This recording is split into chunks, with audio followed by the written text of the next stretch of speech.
And so carrying on with that theme, we have Eric Enno Tamm, who I've had the privilege of knowing for many years now. He is an institution in himself within the tech community and the fisheries community. And this fish has been exciting to see it grow over the years and expand its work and capability around the globe. And so I would very much like to invite Eric to the stage at this time to talk about the state of seafood tech and trends and insights. Thank you so much, Eric.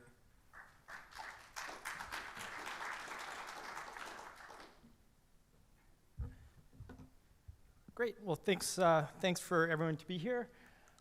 Since I already did a pitch a few minutes ago, I'll just kind of jump through our own product. But we have a booth here at the conference here. So over the last number of years, this fish, we've put together a large database of software and technology used in the seafood industry.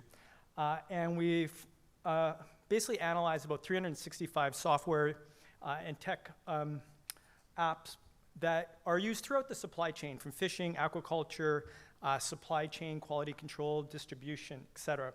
And what we found is that about 31% of them currently is using AI, and about 9% of them are using blockchain. So what I'm going to do is just present some data about this database that we built, and then at the very end, I'm going to give you sort of my top 5 thoughts on where I think seafood tech is going. So this here shows you the trend of when seafood technology companies were founded. So you can see in the last 10 years, the vast majority of companies have been founded, and we classified them, as I said, are they blockchain-enabled, AI-enabled, or traditional software. As you can see here, just at the beginning of the pandemic, the number of new companies have severely declined in the seafood space. This is actually true in the startup ecosystem overall in North America, although I would say that drop-off has really started in 2002 and 2003, partly because of the poor financial situation with the market. And so what caused this growth? Well, there were really kind of 3 enabling platforms that came along, technologies that came along between 2006 and 2010.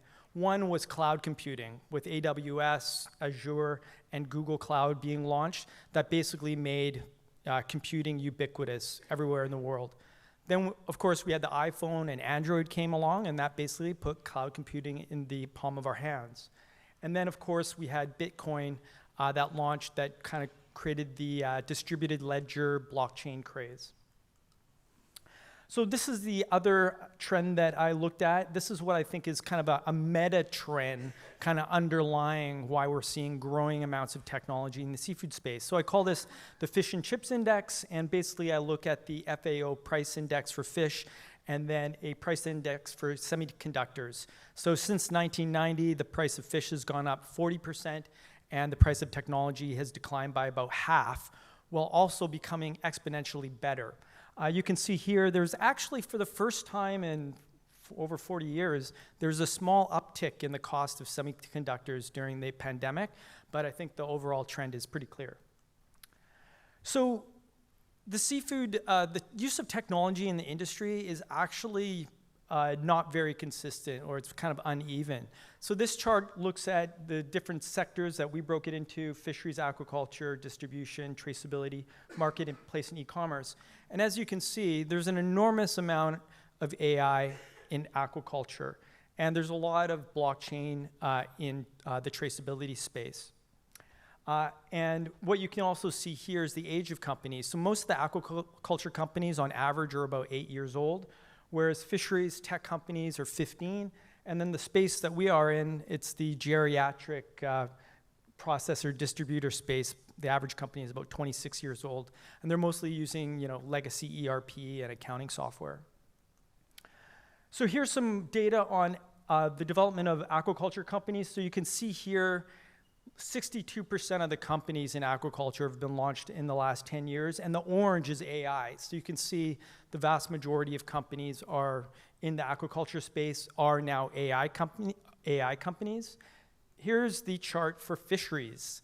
So not so much AI. You can see here over a quarter of the companies in fisheries were founded before the year 2000, so they're over 20 years old. So a lot more legacy technology in the fishery space. So based on looking at the launch of new companies, one could say that the amount of innovation happening in aquaculture is twice as high as in the fishery sector. However, if we look at the use of AI, you could say that it's maybe 3 times as high. So what this looks at is the fishery space, about 18% of the companies are using AI. And of that 18%, most of them are using computer vision. And it's mostly, as you heard, like, taking video off of boats and trying to automate the analysis of all that video. That is kind of like, the golden ring that everybody's going for in fisheries. In aquaculture, again, cameras are being used a lot to basically, document the growth of the fish, feeding behaviors, and also the health of fish. So there's a lot of AI in the aquaculture space.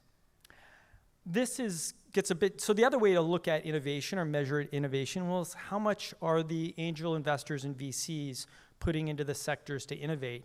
Now this is where the numbers get a little on the crazy side. There's a public database called Crunchbase, so we look through 100 fisheries companies, startups, and 100 aquaculture companies, and there's only $19 million in VC and angel investment publicly declared. So there could be more, there's probably more, but this is what was publicly declared.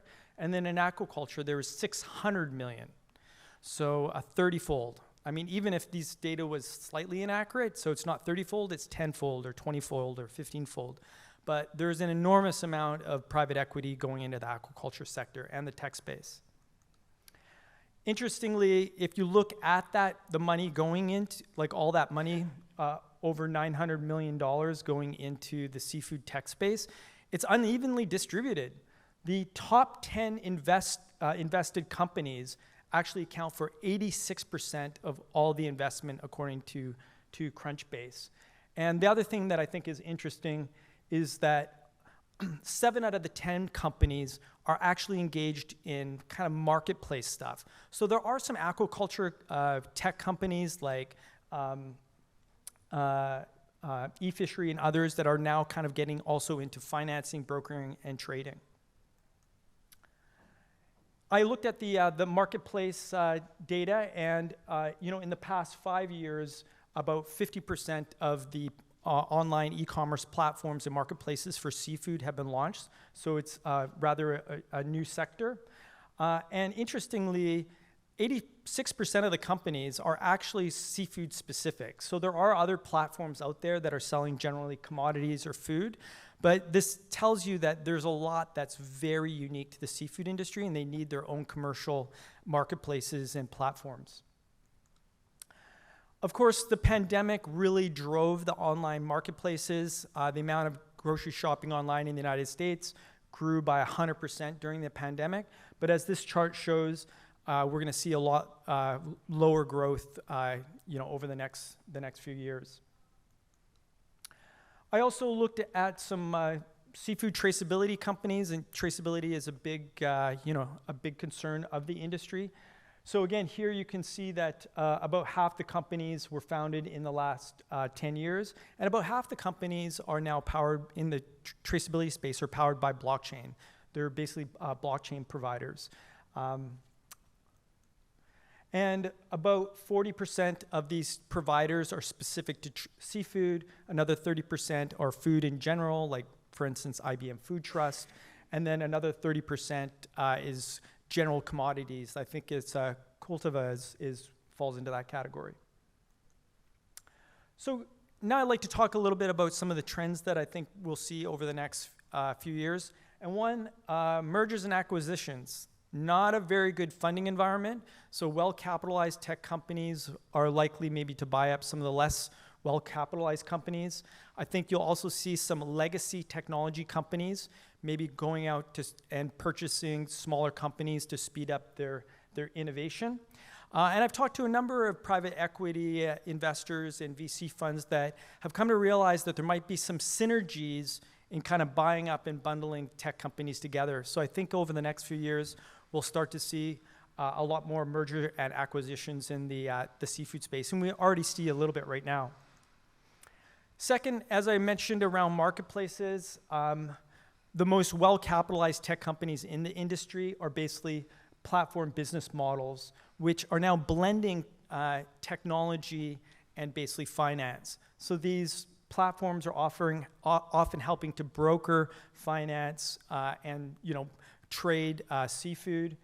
And a lot of them are helping to incentivize digitization. So, small-scale producers have to join the platform in order to, gain access to financing or markets or brokering. So I think we're going to see these platforms continue to grow. Interestingly, a lot of the best finance ones are, in Southeast Asia here and Middle East. This is what I call artisanal AI. So the holy grail in AI is to create a universal algorithm, for instance, like facial recognition, right? You just hold it up to anybody's face anywhere in the world, and one algorithm can recognize your face.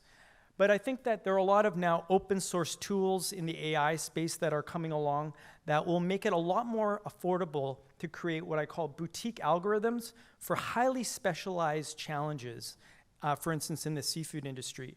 And that means we'll be able to deploy, very specialized algorithms, at a very small scale. And so this is what I think it will become more of a trend where we'll see what I call artisanal AI, and it's basically small-scale AI. Internet of Things, this has been, AI needs data, and I think we're going to continue to see the growth of better, cheaper, faster sensors, whether it's cameras, GPS, temperature sensors, et cetera. There are some new connectivity infrastructure out there that we're actually starting to play with. One's called LoRaWAN. It stands for Long Range Wide Area Network. And you can basically send a very small packet of data up to 15 kilometers over a low frequency. So we're going to start to see a lot of these technologies come along where there's just more sensors everywhere. And a lot of that sensor data will then help to drive the new trend around AI.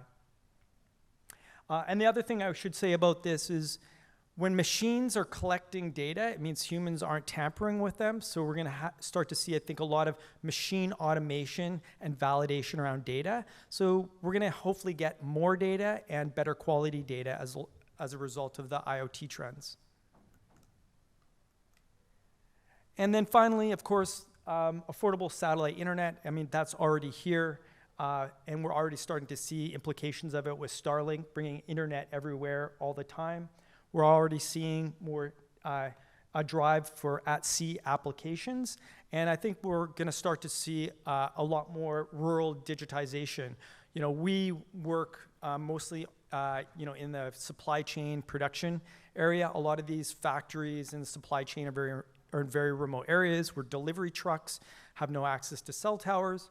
And I think what we'll start to see now is a lot more digitization out in rural areas. And that'll be particularly important for places like Indonesia, but Canada as well. I mean, if you traveled at all in Canada, you know that cell coverage in Canada is probably worse than China and Indonesia because we have a very small population spread over a large amount of territory. So anyway, those are some of my top 5 trends. And the final thing I'll just mention is we actually put all 365 of these companies in an online directory that's searchable by 60 different filters. So it's at this.fish/software-directory. There's a QR code, so just go onto our website. If you're looking for any kind of tech, you can just use the filters and find out what's out there. If you are a tech provider, find your profile, and if you don't like it, just email us and we'll update it. So thank you very much for your attention.